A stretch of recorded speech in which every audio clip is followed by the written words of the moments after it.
Sox post-game show, coming to you live from Studio B of our CHGO offices here in the West Loop of Chicago. I'm your host, Sean Anderson. Alongside me, Herb Lawrence. Hello. Our CHGO White Sox community leader. You can follow him at EctorWall23. You can follow me at Sean_W_Anderson. We'll be joined later from Guaranteed Rate Field by CHGO White Sox beat writer Vinnie Duber. You can follow him at Vinnie Duber. Also on allchgo.com, Vinnie has a piece up, and Jared Willis has a piece up talking about today's trade. Erick Fedde was dealt to the Cardinals, along with Tommy Pham reuniting with his old St. Louis squad. Michael Kopech goes to the Los Angeles Dodgers. We'll give you those full comments in just a second. We also have Chris Getz's reaction to the trade. Along with that, Chris Getz had reaction to the rumors about Garrett Crochet wanting an extension. If traded, we'll have reaction to that. And then we will talk about the 8-5 loss by the Chicago White Sox when Vinnie Duber joins. The 15th straight loss for the Chicago White Sox, a franchise record, or as we know it as... history! We're being produced today by Sarah. Hi. Hello. Let's give you the full trade because we did do an emergency podcast to react to the Erick Fedde trade, but we didn't know what to react to because it wasn't actually final. We have the final trade. The White Sox will receive Miguel Vargas from the Los Angeles Dodgers, Albertus from the Los Angeles Dodgers, Jeral Perez from the Los Angeles Dodgers, and a player to be named later or cash considerations, Jerry's favorite, from the Los Angeles Dodgers. The Cardinals will receive Erick Fedde and Tommy Pham, also a player to be named later or cash considerations from the Los Angeles Dodgers, and likely as you theorize, cash considerations from the White Sox to cover Tommy Pham's trade bonus. And then finally, the Dodgers receive Tommy Edman from the Cardinals, Michael Kopech from the White Sox, and 17-year-old prospect Oliver Gonzalez from the St. Louis Cardinals. That is the official trade. That is the final trade. Those are all of the pieces going to and from Chicago, going to and from St. Louis, and going to and from Los Angeles. Let's hear from White Sox general manager Chris Getz on how this deal came together. Sometimes it's easier said than done to get a three-way trade to the finish line because you've got so many different variables, moving parts, working through that process. And we had been at it for, close to a week to 10 days, at least talking different concepts. And we were able to get it to the finish line today. And I look back at, where we were at opening day with, the players that we moved on from today and traded to other clubs, whether, Erick, Tommy, Michael, and going back to the winter meetings when we signed Erick Fedde and having that conversation and explaining to everyone, why we were signing Erick Fedde, even though he had a fantastic year in the KBO and what we saw in him. And I'm really proud of what he was able to accomplish on his journey back to the big leagues. And in talking to Erick, he was very thankful to be able to get back to the big leagues and establish himself as a top of the rotation type arm in a short period of time. With the current state of our organization, where we were in the off season to where we are now, with the idea of identifying players like Erick and be able to more or less drive a value up of a player to be able to bring in prospect capital, in which we were able to do. So, really proud of doing that. Obviously, Michael, we've had for a longer time in our organization.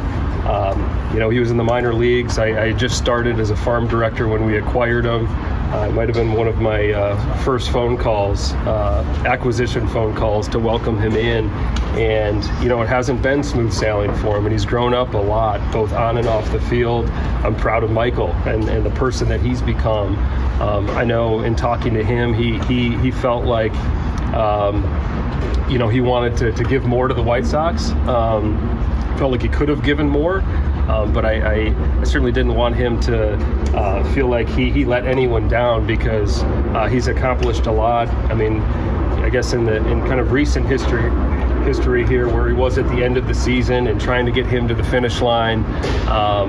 As a starter, we gave him a taste of the bullpen where we were in spring training and establishing himself as a pretty solid reliever, even dominant at times. As an organization, we felt like we drove up his value as well and was able to capitalize that for the long-term health of the organization. And Tommy, we didn't even have Tommy on opening day, and the bolt, or I should say the jolt that he gave to our offense when he came over here was well needed. The way he goes about his business as a hitter, as a professional, was welcomed. We will miss him, but also, I look back and feel like we got a lot out of Tommy Pham and was able to, package him in this deal as well to, once again, help the long-term health of our organization. So, Miguel Vargas, I'd say fans are probably more familiar with him because he's been in the big leagues. He hasn't gotten a clear runway at the major league level. And he's one of the younger, brighter bats in our game. And, the way that he puts together at bats, his zone awareness, his contact ability, his power potential. We're a team that ranks at the bottom offensively, and so our focus was to find bats through our acquisition process here at the trade deadline, and we'll continue to be able to inject 3 offensive players into our organization. I think is a wise move. Vargas obviously is further along in his career and will be in our lineup here at some point in the coming days. And look forward to getting his major league journey going as getting every day at bats. And Jeral Perez, he played in the Futures game, another guy that's got a bright future, high ceiling. He can be an impactful offensive force, plays the middle infield. He's got zone control, and he's got bat to ball, and really loves to get after it. The makeup's really strong there. And Albertus is another guy that's just getting his minor league career going. He got off to a great start in the ACL. Our scouts were raving about him analytically. He looks strong too. So to get those 3, we felt like was a very, very good return, especially considering where we were on opening day, and using some of the players that have become something to acquire talent. Folks maybe see a trade like this and think that it should come with a certain amount of quantity in terms of the prospects you guys get back. What about the quality of these guys makes you feel that you kind of maximize the opportunity here? Yeah, we've done deals in the past where it was more volume-based than just perhaps some other trades that are just 1 or 2 players higher value, and in this case it's 3. It was about finding players that can control the zone and have real offensive potential. And Miguel Vargas, we're most familiar with him just because he's further along in his career. He was heavily sought after last offseason by teams, certainly at this deadline. That it's a robust, lineup that they have over the Dodgers regularly or usually, and they weren't able to run him out there on an everyday basis because of the type of talent that they have. So we're going to get a chance to really get an idea of what he's capable of doing, and we're confident that he's going to be a strong middle of the lineup type hitter for us in the near future. Why was He's a guy that's played outfield, infield. We'll continue to do the same here. Corner outfield, play some infield to get first base. He's got DH at bats in him as well. So we do feel like there's defensive value. It's not just a bat, but the offensive profile is what was most intriguing. Why was combination of the 3 the best bet for you guys? I imagine you had individual interest in Fedde from other teams too, with what he's one of the better starters in baseball this year. What in the way you structured this make the most sense? Yeah, when you're talking about expiring contracts on players, there was interest, in Tommy Pham in a single team deal, so to speak, or on his own, but it wasn't going to bring as much value as we felt like we got in this deal. The expiring contract, right-handed bat, in all honesty, it has its limitations on a return. That's just how the market has been for years, and was playing out this year, or this deadline. So we felt like it made the most sense to get this deal to the finish line with Tommy in it. Can you explain how a three-teamer works from your end? I assume you're the central team. You send players to both. Are you talking to one and bringing in the other? How did maybe you can give us a little short version, I guess? Sure. I mean,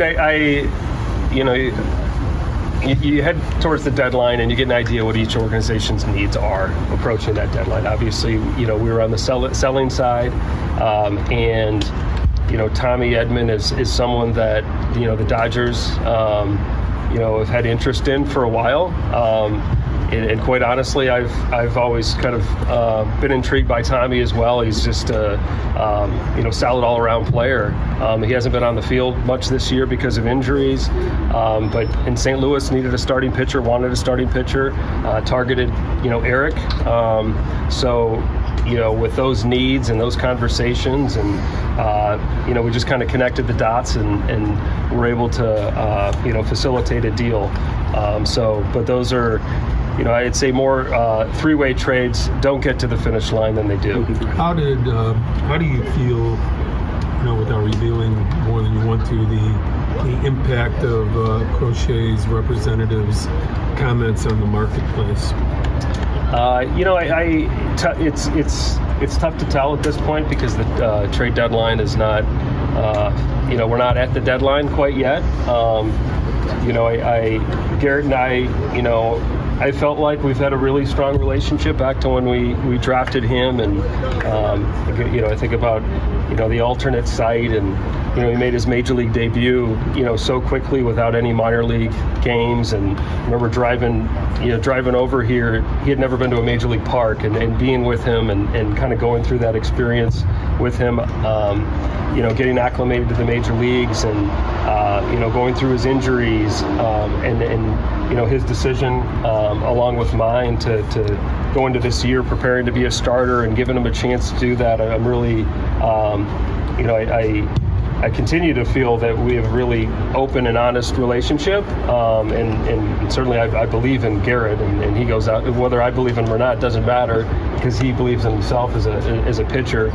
The communication had been very strong between Garrett and I, and his agency, and I was a little surprised and taken back by how they went about it,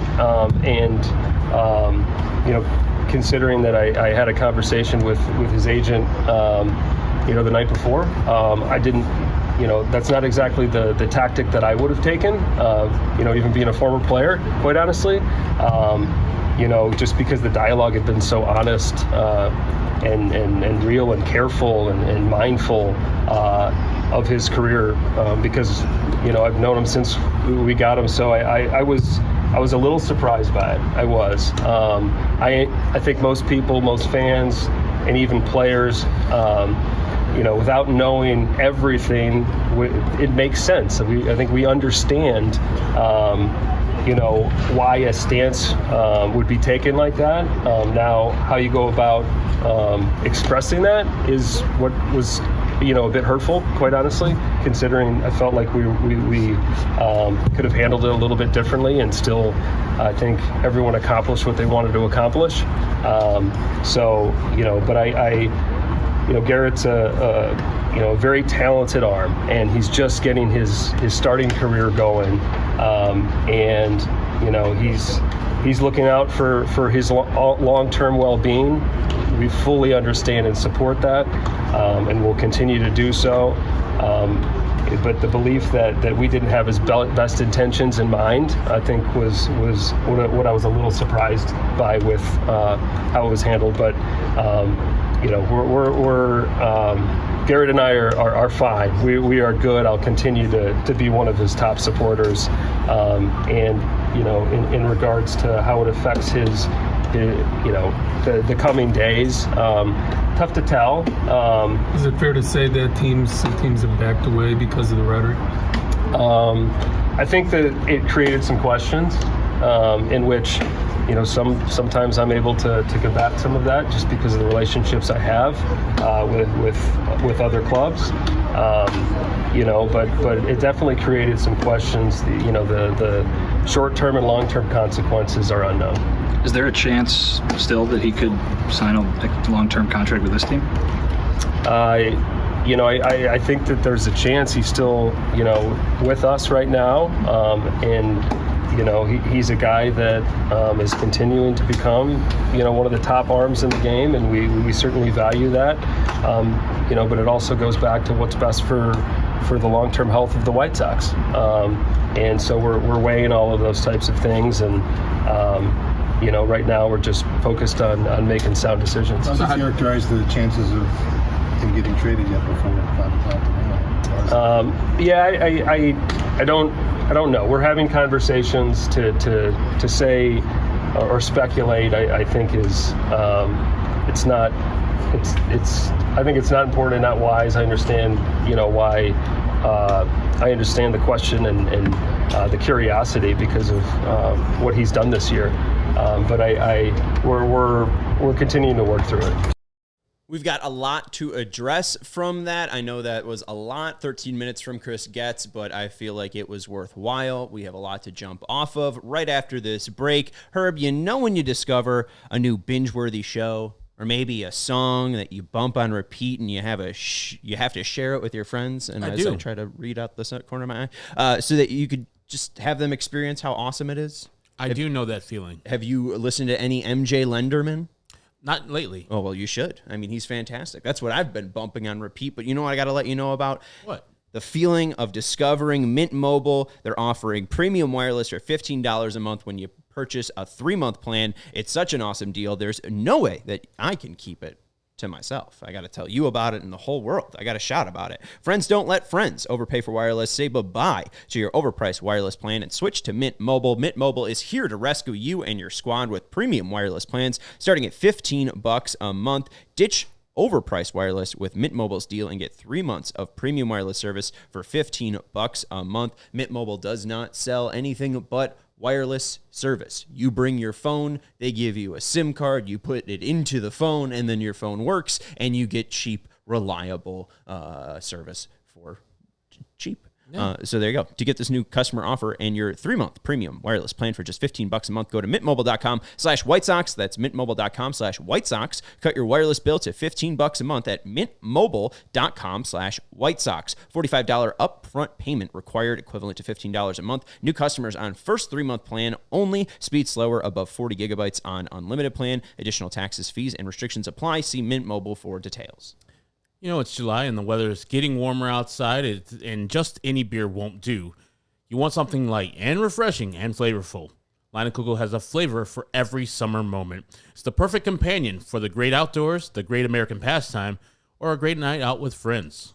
Whether you go to the ballpark, I'm going to be grabbing me a Leinenkugel Summer Shandy because it's right in the name, Summer Shandy. On August 9th, when we go out to the Guaranteed Rate Field for our takeover versus the Cubs, I'll be grabbing myself a Summer Shandy. And if you want a beer similar to the Summer Shandy that has natural lemonade flavor, you can try Lakeside Cherry with real cherry juice, or Grapefruit Shandy with natural white grapefruit flavor, and Honey Lemon Light with 99 calories and a sweet finish, plus classic crowd pleasers like Lighting's Light or Lighting's Original. Flavor every summer moment with Leinenkugels, the official craft beer of the Chicago White Sox. Go to Leinie.com/CHGO to find delivery options near you. That's LEINIE.com/CHGO. Or pick up Leinenkugels pretty much anywhere they sell beer. Leinenkugels, flavor of the moment. Celebrate responsibly. The Jacob Leinenkugel Brewing Company, Chippewa Falls. Yes. And we do want to give a shout out to everyone watching. We appreciate everyone hanging out with us. Make sure you're hitting that thumbs up button. And I also think Jack Sox or Sox Jack from Lyles is in the chat. He had a fantastic video that I ended up retweeting. The White Sox bullpen had a farewell ceremony to Michael Kopech today in the bullpen, where I believe they passed around what's it called? The iced tea, spiked iced tea. Flor Loco? No.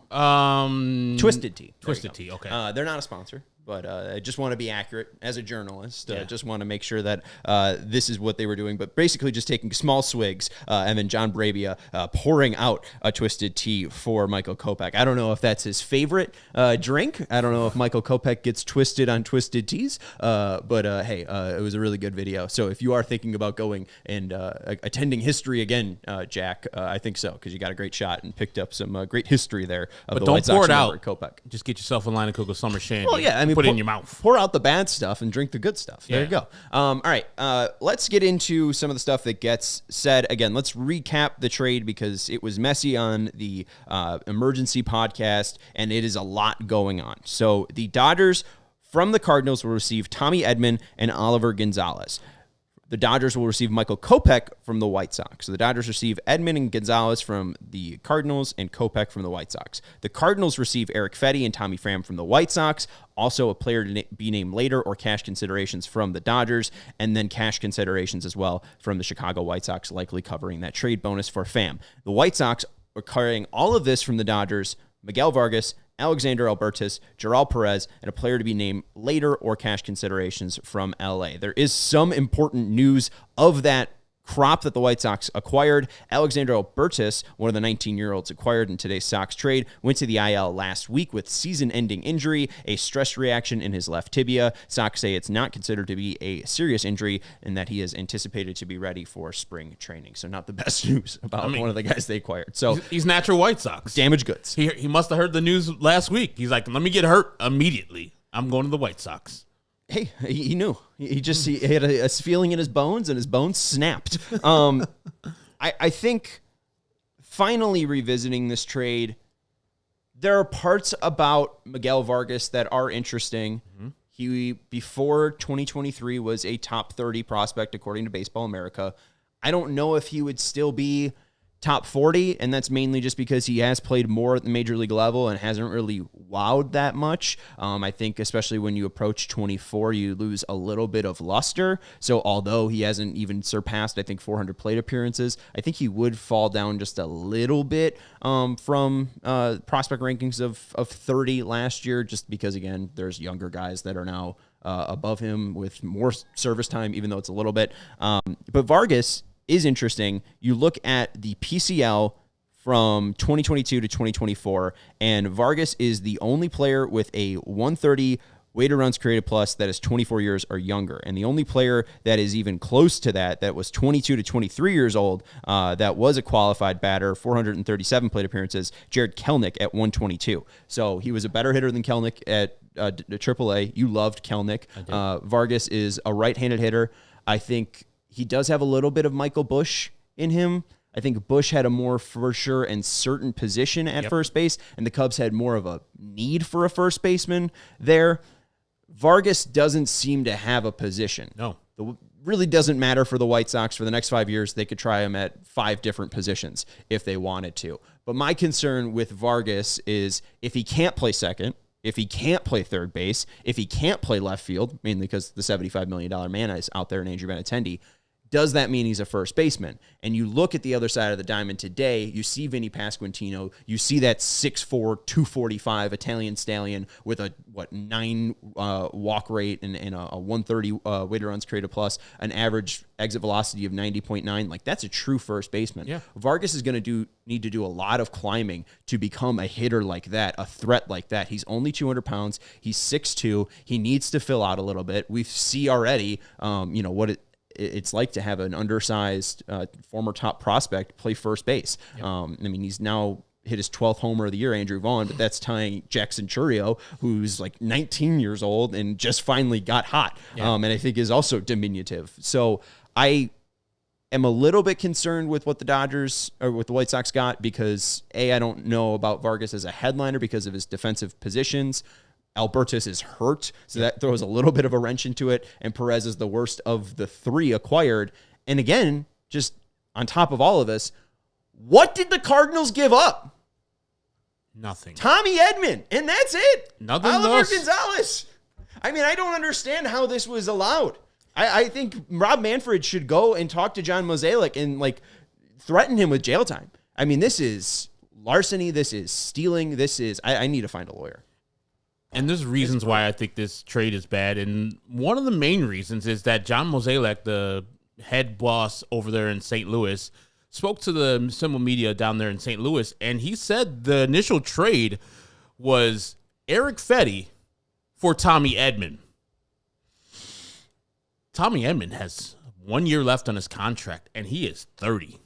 And if you're getting Erick Fedde away, who has 1 year on his contract, who is 31, and you're just acquiring a middle infielder / third baseman who's got more money on his books and the same age, it would have been the dumbest thing. Luckily, the White Sox were saved because the Dodgers wanted Tommy Edman more than the White Sox did, and so they got a deal with the Dodgers to send these 3 prospects over. But like you're saying, the Cardinals didn't send anything to the White Sox.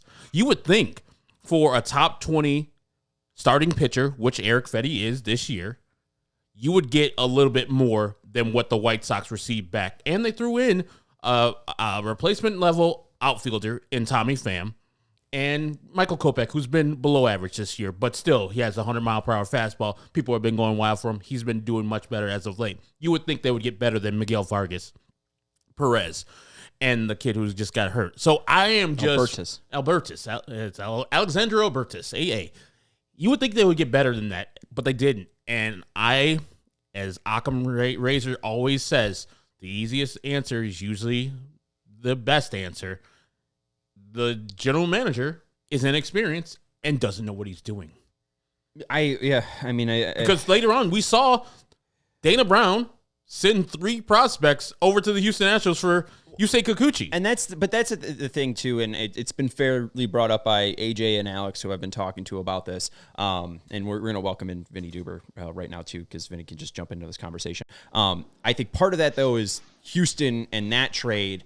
Dana Brown's a bad GM, and Dana Brown being a bad GM might not have wanted Erick Fedde, but really wanted Yusei Kikuchi, and that's what led to that. I mean, Jerry Reinsdorf said, I think about a year ago, you're just as good as your worst competition, right? So as long as you can take advantage of that, which it seems like the Blue Jays did. But again, comparing those packages, the White Sox got 3 position players, and the Blue Jays got 1 pitcher, 2 position players. I think that possibly plays into this. You heard Getz say that they want players who can control the zone and players with big offensive potential. I know that one of those players that the Blue Jays acquired was a pitcher, so I think that also plays into part of this. Vinny, we'll welcome you in here. We're talking mainly about the Fedde stuff still. Was there anything that you took away from what Getz had to say about the package that they acquired for Erick Fedde, Pham, and Kopech? Do you still feel a little gobsmacked like we do about how St. Louis fits into this? I don't think any of that has been cleared up. Let us know your thoughts so far on the Fedde deal and what Getz had to say. Well, I think something that we heard today that might shine a little light on why the White Sox feel so highly about Miguel Vargas. There's some familiarity there in the form of assistant hitting coach Mike Tosar, who is was the Dodgers scout who signed Miguel Vargas originally, and he has worked with him closely down in Florida. Pedro Grifol said that he's seen Vargas train in Tosar's backyard down there in South Florida. So I'm not here to suggest that they just went out and traded a top 20 starting pitcher for, some guy that one of their coaches like. But I think that what you're seeing maybe is the White Sox identifying, rather than the prospect ranking that we all look at, maybe they're identifying some tools and some types of players that they are looking for. I'm talking with one of my colleagues earlier, and he was like, remember when the last time this rebuild happened, and Rick Hahn went out there and grabbed all the top-ranked prospects imaginable, right?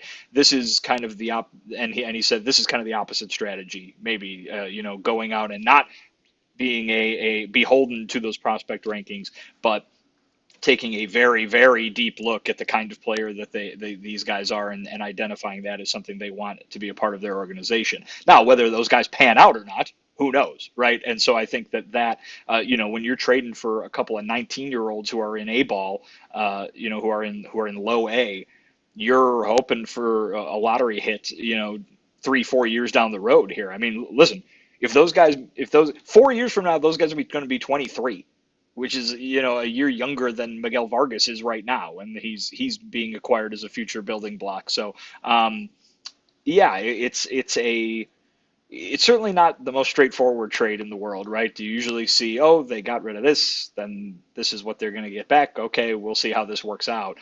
This is kind of the White Sox really putting a lot of stock into Miguel Vargas, right? I mean, I'm not saying it's a 1-for-1 because there were so many players involved in this trade, but the success of this trade is going to basically come down to, did the White Sox maximize the value of Erick Fedde by turning Miguel Vargas into someone who's going to be in this lineup for years to come? And I don't think anybody knows the answer to that question right now, nor is there a lot of excitement over what the answer to that question might be outside the walls of this organization. And I think that's probably what has folks. So even if you want to go as far as use the word dismayed, right? Because they can't point to Vargas and say, all right, that guy and Colson Montgomery are going to be playing together for the next 8 years and it's going to be great. You're like, well, we'll see. And, I think that is probably something that doesn't sit very well with people.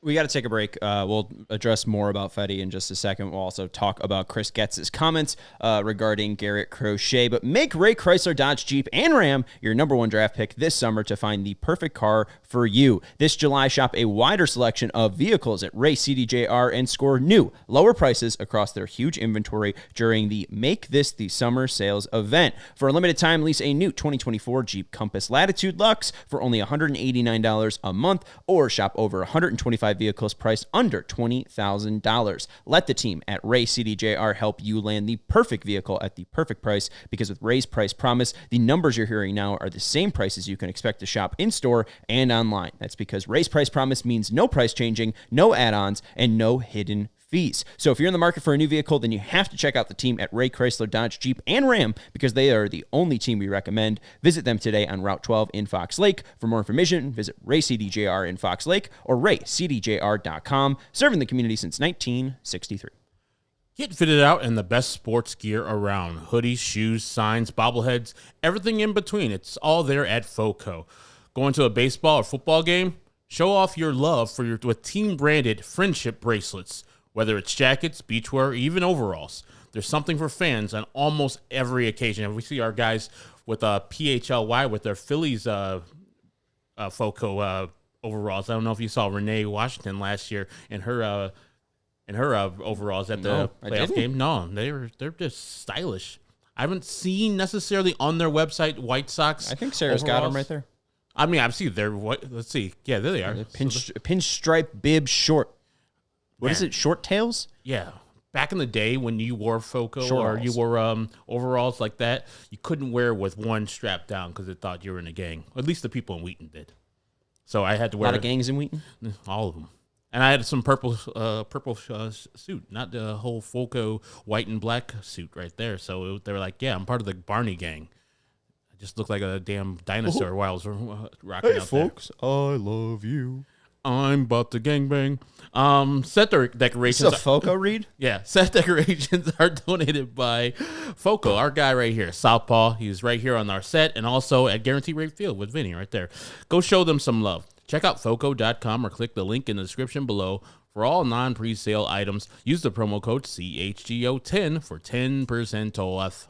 Okay, so I want to address a couple things. You brought up the Tozar connection to Michelle Vargas. I think someone was saying this is another Nepo signing. I don't think that's just like, Billy Bean and what's his face, the guy that Hatteberg weren't related. They just, thought he could play first base. I think, this is a guy with a connection to Vargas, and Vargas, outside of the connection to Tozar, has been thought of as a top 30 baseball prospect. But I guess my concern with that, and I don't know if Vinny or Herb, if you want to jump on this, like, we all expect this coaching staff to be removed after the season. Should they be listening to anyone in the ballpark? I mean, like should they be taking what Pedro Grifol's staff has to say about these future players that are coming in? Well, multiple things. I think if you already know that you're going to remove either one or the full staff, you should already do it. If you're already in that mode and thinking about that, you should already get down that road and do it. So, yeah, you shouldn't be listening to anybody that you think is not part of your future of this team. So, I don't know if Mike Tosar is part of that, though. He might be, a guy that just sticks around, and they might just get rid of Pedro. That seems like the obvious move. But, yeah, you shouldn't listen to anybody you think that is not going to be around past this year. So, yeah, if Mike Tosar is giving you a good positive review on it, take it, because he knows the player, as he did sign the player, but also take it with a grain of salt, because he might be also biased as far as the player is concerned. I am not, and I think people are misconstruing my disappointment for this trade as if I don't like Miguel Vargas. I think Miguel Vargas will come to the White Sox and be Miguel Vargas of this year. A middling 108, weighted runs created plus guy, above average hitter who can't field. Made plenty of errors last year at second base, so he can't play second base. As Sean already highlighted, left field is already occupied by a guy who's going to be there for the next 3 years. He doesn't have a right fielder's arm, and doesn't have right fielder's power. And so where's he going to play? First base or designated hitter. We don't need a bunch of those. Like, for Erick Fedde, I thought you would get more. I thought you would get something that you were like, okay, you got a top 100 prospect. And I know Miguel Vargas was a top 100 prospect last year. He's graduated. That's not, you got a 24-year-old now on your team and 2 19-year-olds who are lottery tickets. I was just very disappointed with the overall deal that the White Sox got back from the Dodgers, none from the Cardinals. And so that's why I am just like, why are we doing this? Why are we firstly sending 3 players to 2 different teams and then getting 3 players back? It seems like we're just running in sand right now. We're not going anywhere, and we're not progressing for the future. And the whole thing last year of signing Chris Getz is that he knows where the bodies are buried. He understands this organization. He knows how to get this team winning in a quicker fashion than somebody else who would come in here and tear it down and then bring it back up. These youngsters are part of that rebuilding. As Vinnie said, 4 years from now, they'll be 23. And we're going to be waiting for 4 years. We could have had that with a new general manager who actually has experience in the job that he's doing. So this is the conundrum the White Sox always put me in when they talk the opposite of what they've said before. And they do the opposite of what they said before. And this deal is part of that. And it makes no sense for them to give the players they gave up to get the players they got back. They should have got more. Okay. No, I just didn't know if you had to add on, Vinny. Hey, it's tough when there's a little bit remote there. Just wanted to make sure there was a space for you to respond. Let's go a little bit into the Kikuchi thing, just because I think you're fair to be a little bit miffed by this. Fedde's 2 years younger than Kikuchi. He's been better both by B-WAR and F-WAR. He's got a year of control, and he's cheaper, at least I think, unless Houston or Toronto ate some money. I think I saw his actual AAV was around 3-point-something million, so that would have been more than Fedde. But again, he's going to be an unrestricted free agent, and I think Toronto might have pitched in some money. But Jeff Ponce of Baseball America said, I think the return was too much. That's for the Kikuchi trade, but the cost of acquiring starters is high. And again, we are left just wondering why Fedde's return was so low, especially with Pham and Kopech included. To also include some Baseball America people, J.J. Cooper, the editor-in-chief of Baseball America, said the Astros gave up their number 2, number 5, and number 19 prospects. Someone asked, do the Astros have a farm system at the bottom of the league, though? And he said they do have a subpar system, but Bloss and Loperfido are among the best prospects to be traded so far this deadline season, and I think that does include the 2 players that we saw today. The difference, though, with Loperfido and Bloss, those guys are near 25 years old.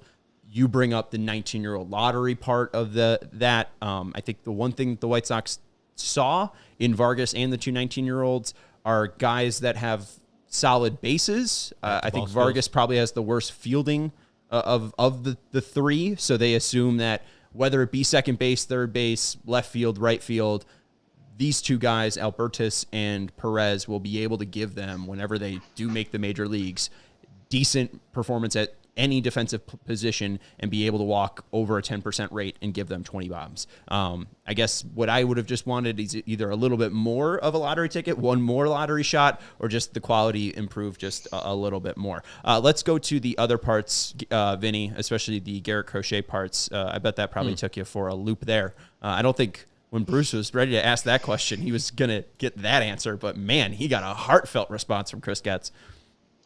Yeah, I mean, this is a GM who obviously feels that this was not the way to go. Now, he's biased, right? He's out there trying to make deals, and he sees that this might be hindering his ability to do so, or at least negatively impacting it. But I think it's important to note that Chris, along with basically everybody else, thinks that Garrett Crochet's and his camp's opinion is perfectly valid. And I think you've seen almost universal agreement with yeah, he should be doing that because that's good for him and good for his future, way to protect his health, way to protect his financial possibilities, all that stuff.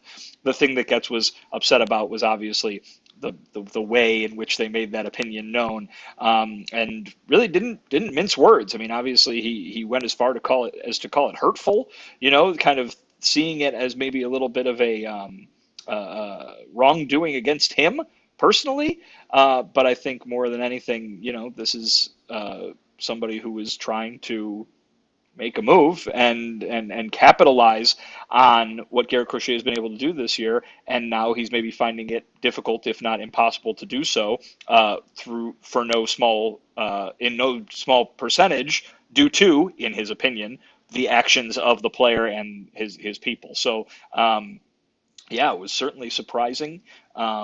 Again, I think I've been saying for a while, I don't think a Garrett Crochet trade was super likely. I don't think this is the thing that torpedoed that idea that he would go to another team.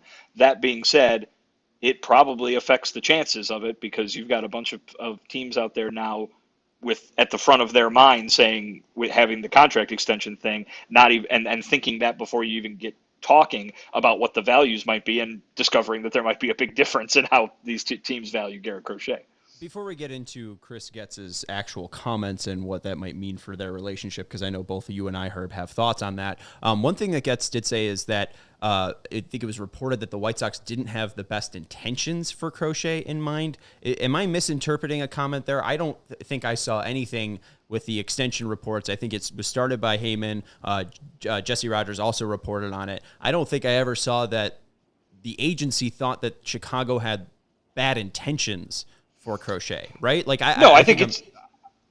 in fact, Crochet, I believe, has been talking all along about how he thinks the White Sox are looking out for him and his career. I think that's taking a leap there. I think that's Getz taking a leap, right, and connecting dots by saying the White Sox would maybe trade him without having this contract thing in place. Again, this is all speculation, but it seemed like he tied those two things together without necessarily saying specifically what that meant. And then also, just before we finally drive this nail home, is it for sure and certain that CAA went to John Heyman or went to Jesse Rogers and said, hey, we've been asking teams that are looking to acquire our player in Garrett Crochet, they need to assign an extension. My thought by hearing this is that a team that was interested in Garrett Crochet, who spoke to CAA and heard about this extension, thought that Crochet's price was too high, and then went to one of the insiders, leaked that information, so then Crochet, as we have seen, value would go down. It seems like CAA was doing what normally happens in Major League Baseball. When a team is interested, they're going to be reached out to by that interested team, and they're going to have a backdoor conversation with them so that if a deal is made, they have a baseline of a conversation already laid out. Mm-hmm. I don't think that anything done here was malicious by CAA. I don't think anything was maliciously done by Garrett Crochet, and it seems like another Major League Baseball team that wants Garrett Crochet was trying to tank his value so they'd pay less for him, especially if they have to give him an extension. That's not what Chris Getz made it seem like today. Well, and it's weird. Listen, I'm not saying you're wrong, but that's you pulling that out of nowhere, right? And I mean, the way Chris Getz made it seem today, because he was pretty forceful in who he was mad at, right? Made it sound like this was the doing of Garrett Crochet's camp. Whether or not that's what actually happened, that's what Chris Getz said today. And the thing is, I think that baseball teams and Chris Getz, if they hit arbitration with Garrett Crochet in this offseason, will do whatever they need to do to drive the price down for Garrett Crochet, and they'll be sleazy, and they'll be untruthful. That's what every baseball team does. Exactly. But that's like, I'm setting it up. I'm just saying they'll be sleazy, and they'll be untrustworthy. They'll be lying, and they'll be doing business, and they'll say out the thing, it's only business. And then when the player and his agent do it, betrayed, taken aback. I'm clutching my pearls because the player is using his only leverage in this by saying, hey, if you're going to be throwing me in October, I want some money. I want some assurances, which is, as Chris Getz says, that's what he should be doing. And he doesn't need to tell Chris Getz a damn thing. Even if they had a conversation the day before, he can have a conversation the day after. It's always a business until it's the player. So it's not too fun when the rabbit has the gun. And now Chris Getz is feeling a certain type of way. That's what I'm saying. It just it rubbed me the wrong way. He's sitting there all up in his feelings about Garrett Crochet lying to him or his agency lying to him and going around his back. He doesn't owe you anything. You own his rights. Are you telling him every team you're talking to? Are you filling him in on detail after detail of who he might go to? No. It's part of the deal. You're the business. And now when Garrett Crochet treats the business like a business, you're all a little sore. Come on now. That's hypocritical. And Herb, you're kind of right, because if the relationship is so important, if you care about each other so much, and you should, right? This is a guy you drafted. I believe Chris when he says that he believed in a strong relationship between those two. Then how come when you ask, and when I say you, I mean me, how come when I ask, is there a chance that you can sign this guy to a long-term extension? It's, we got to do what's best for the White Sox. Right. Again, all of those things can be true. Yeah. But why is one treated so differently than the other? I think was what you're pointing out, and I think that's a very astute observation. Well, and I mean, Getz was also asked about this driving down the price, and he seemed upset about it driving down the price. I'm reading into that, and it seems like Chris Getz is upset that his bag got fumbled because some other team leaked this out. I don't see the reason for CAA to leak this out, because CAA just hurt their client's ability to get off a dog shit team and get an extension. So, I don't understand CAA's point in leaking this. I don't understand Garrett Crochet's point in leaking this. I don't know. It just seems very odd. And our guy Jason is saying, stop it, Herb. He barely has pitched in 4 years. He got an $8 million signing bonus. He's throwing a ball for a living. So? You play when the coach puts you out there.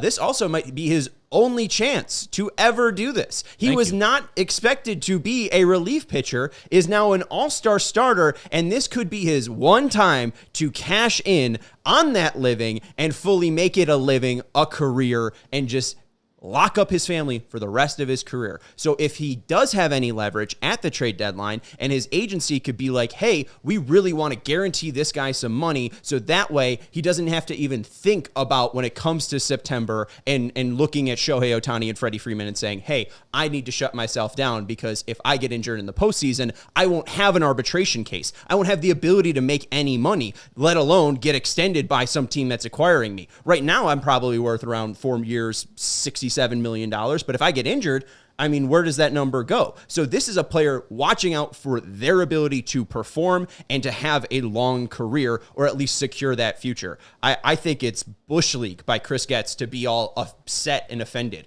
Put your head down and go and trade the guy. He is a easily sellable trader or a sellable pitcher. Obviously, there are the question marks about the ability and the durability, but there is no actual questions about the ability. He is a top of the line starter. Yep. And even if you don't extend him, and maybe he does shut himself down for this year, you have 2 more years of Garrett Crochet left if you trade for him. Let's remember too, what have we been saying for the last 2 months?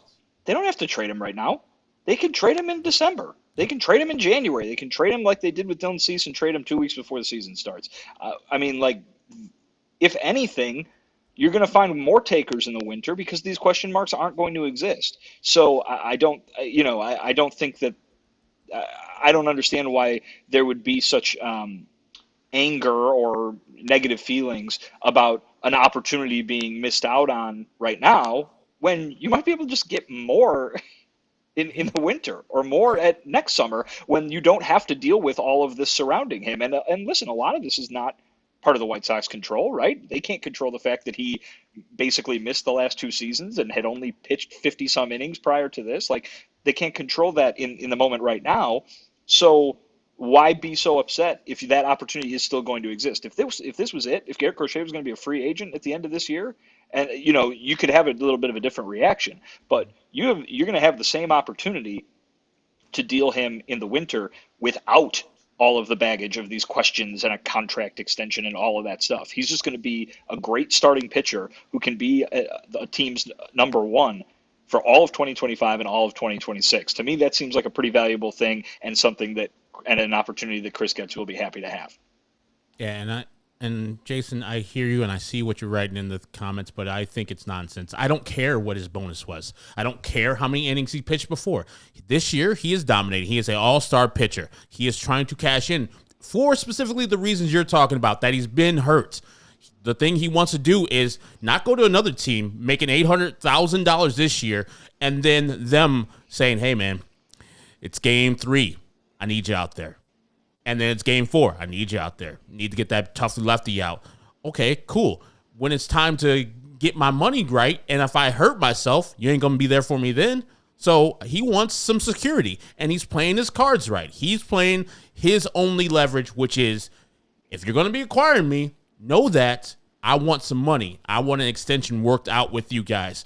Just like Tyler Glasnow got an extension for himself, even though he only had thrown less than 120 innings in all the seasons that he had played, in each of the seasons that he played, he won an extension. He got it from the Dodgers. That's all he's doing. He's playing his leverage, and if a team wants to acquire him, they have to acquiesce to the player's demands, or the player can shut himself down. Hey, I have no problem with player empowerment. I don't. The player shouldn't just be acquiescing to what the team wants. The player should feel about his own future, how the team feels about their own future, and move like that. And I can't find a player who, voluntarily shut themselves down because of workload. I think this is an extremely unique situation. And when push comes to shove, if Garrett Crochet is traded and there is no extension, will he shut himself down at the end of the day? Probably not, because he's a crazy competitor. Yes. I mean, he's talked to Vinny about how he doesn't care about pitch limits. He doesn't care about innings. He wants to go out there and dominate. And if he feels fine in September and October and he doesn't have an extension, he'll probably pitch because he's a psycho, and he'll probably dominate because he's a psycho. It's just all about securing that future. And I mean, he deserves one. He absolutely does. All right. I think the only other thing we have to talk about is them losing 15 straight games. President of the Bobby Witt fan club, Bobby Witt Jr. fan club, Vinnie Duber. Do you want to make the argument for why he's the best player in Major League Baseball? Tonight, a random game in July, I watched Bobby Witt Jr. Leg out a ground ball to the shortstop so quickly that the shortstop decided not to make a play. I watched him make 2 incredible throws from the hole at shortstop in the 9th inning with the game on the line. I saw him get 4 hits, and I saw him hit a game-winning grand slam in the 8th inning. This guy does everything in every facet. Again, I'm the much ballyhooed impartial observer, but this is someone who, in my time watching baseball, listen, obviously, Shohei Ohtani comes here and he hits a ball 500 feet. I'm going to be impressed. He pitches too. The guy's incredible. I don't think there's anybody that has impressed me more on a play-by-play basis than Bobby Witt Jr. in the time that I've been covering Major League Baseball. And Bobby Witt Jr., I know they called him safe on the field, and the replay said he was safe. But that tag he put down on Luis Robert Jr., it looked like he got him right before Luis Robert touched second base. Like, he does all the things, and I agree with you, Vinny. Like, I didn't think he was going to be this good, this fast, and he is in that conversation you're talking about with Shohei Ohtani. If I was working on a team and I was looking for a team for the future, it'd be hard-pressed to say that I want Shohei over Bobby Witt Jr., because Bobby Witt Jr. does much more for me and much more certainty, because Shohei's missed years of pitching. Bobby Witt Jr. is going to be on that field stealing bags, hitting home runs. If that double didn't go over the wall, it would have been a triple. You know who And the leads pitch- the and- major league in home runs, right? I got it. The pitch that he hit for a grand slam wasn't a bad pitch. It was a hanger, but it was a low hanger, and he murdered that pitch. Yes, Shohei Ohtani's great, but I don't think Shohei Ohtani, especially in the field, can do what Bobby Witt Jr. can do. Yeah, he doesn't play shortstop, but he also pitches. And Not even this year. right, not this year, but he's still one of the best players in Major League Baseball. He is. And next year, he will pitch. So, I think we were overestimating the guy that made the final out, or underestimating the guy that made the final out in the World Baseball Classic, striking out Mike Trout as a pitcher Filthy. on a 100-mile-per-hour fastball. It was great. He also has 50 home runs this season, I'm pretty sure. He doesn't have 50 home runs. But I don't know if you watched the last inning. You're in here preparing. The ninth inning, 2 balls deep into the hole. Dives for one, fires the ball to first out. It was fantastic. The one he had to get Vaughn out for the last out, mercy. Like 2 It was a better sparkling play. plays. Yeah. The second one was a better play, but obviously you've got the way slower runner in Vaughn, so he's got more time. The throw he made to get Corey Julks, who's no slouch running the bases, was remarkable. Remarkable. Well, and this guy wins them games like every night. He's winning them games. I mean, grand slam, defensive play, running around the bases. This guy wins them games on a nightly basis. You want to know why they are competing for a playoff spot this year, the Kansas City Royals? Because they've got an amazing pitching staff, but also because Bobby Witt Jr. is maybe, and I would argue he is, the best player in baseball. And since they're still, they've kind of slowed down a little bit here in June and July. The reason why they're still adding is because of Bobby Witt Jr. He's not slowing down. He's just getting better. So, hey, as long as your best player's hot, put the players around him to try to win. I believe the number is, I haven't independently checked this, but I heard it in the press box after the Grand Slam. I believe Bobby Witt Jr. in 4 games against the White Sox in the second half has 13 hits. It makes sense. Yeah, did you see? I don't think you saw the tweet.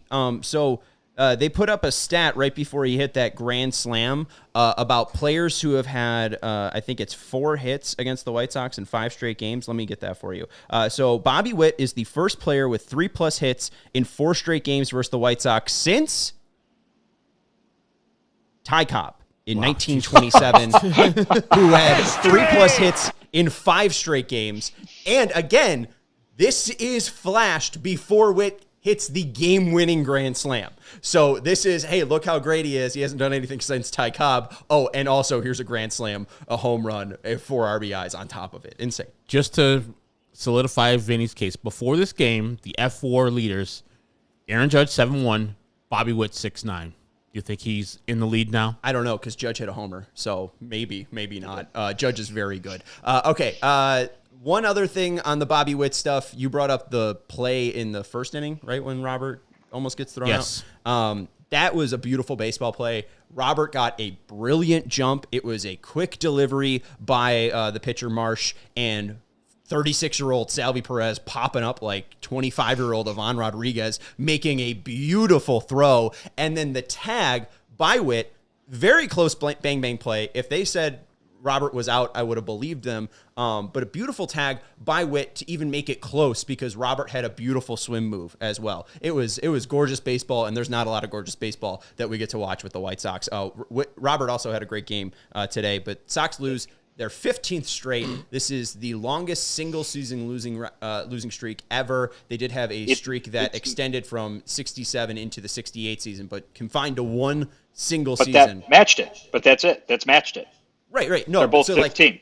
This shares the title of the longest one ever. Absolutely, but for sure, confined to one team. Because hey, those 68 Sox had some killers. This is the longest losing streak ever. This is brutal. They have a chance to extend it tomorrow as well. Any other Judge went twice today? He had 2 homers today. All right. So yeah, he's probably at 7-3 and Bobby Witt's at 7, and they're gonna have a fun 7 F4. Killed the party. Phillies. All right. Any final thoughts? I know today was a very, very long day. We had an emergency podcast reacting to the Fedde trade. We'll have another show tomorrow regarding the trade deadline as well. If any breaking news happens, we'll have another emergency podcast. Final thoughts from the ballpark, Vin. Yeah, it has been a long day. I think Chris Getz said that he expects them to do more between now and the deadline tomorrow. Now, whether that's small stuff like relief pitchers or guys who will go and be bench players somewhere else, or if that's going to be him trying to get a Garrett Crochet trade done, we don't know. So stay tuned. We've only got what? We've got just over, we've got about 18 hours until the trade deadline, just under 18 hours. Sarah wants me to flash, too, that we have a live watch-along happening on Wednesday for the third game of this series between the White Sox and Royals. That starts at 12:10. Our friends over at Cajun Nation and Family Farms will be helping us out and making some great food while we watch that game.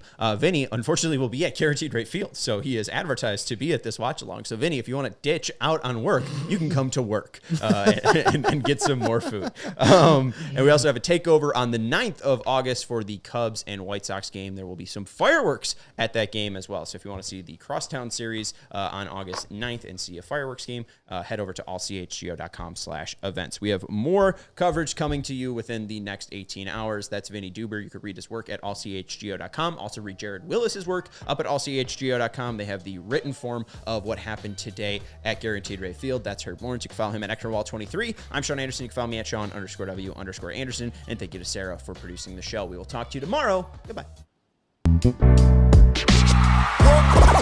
all silly like the mayor.